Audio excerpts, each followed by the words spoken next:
All right, guys, let's see who matched with me and who messaged me back from yesterday. Dun, dun, dun, dun, dun. Okay, I have 4 people who messaged me back.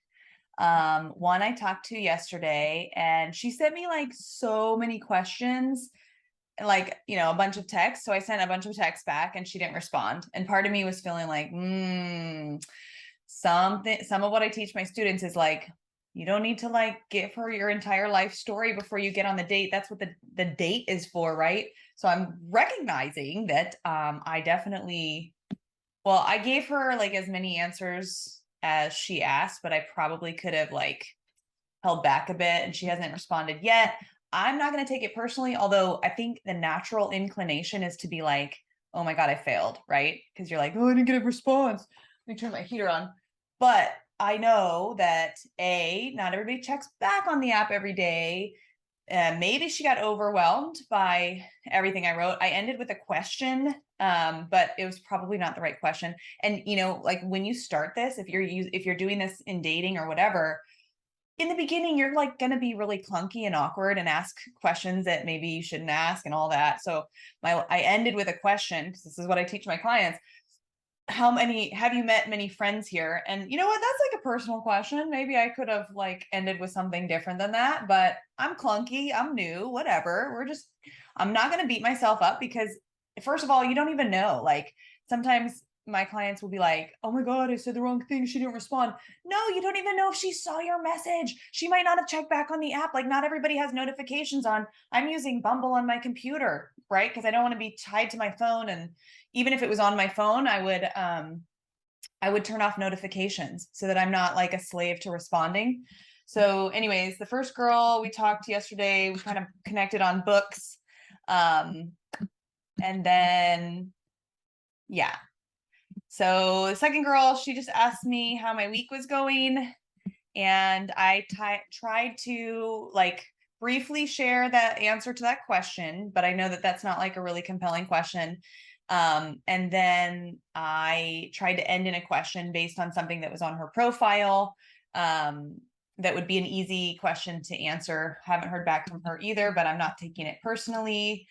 All right. Cool. Okay. And then also something I put on my profile that I'm doing 20 Bumble BFF dates in 90 days. And if you're doing a mega dating experiment like this, whether it's romantic or platonic, I always recommend being super upfront with people. What I found in the 100 date experiment was that when I would just put it on my profile, like I'm doing a social experiment, and then people would ask me about it. In this scenario on my profile, it says, conducting a social experiment, 20 Bumble BFF dates in 90 days. So anybody who messages me knows what my intentions are. So this girl said, hey, Emily, how many meetups have you had so far? And I'm going to say, just started yesterday. None so far. Wanna be my first? Oh my God, so awkward. And I didn't give her a TDL, which is something I recommend that my clients do, which is give a time, date, location. But I'm going out of town for the next couple days, although I could TDL her for the weekend, like Sunday, but we shall see. I'm just going to respond back with that one message. Like, we'll just see how it goes. We went to the same school, so we have that in common, which is great. And she says she's looking for friends who are clear communicators and direct, which I am being very direct. Let's see what happened with the next. The other girl never got back to me. I just asked a question about her profile.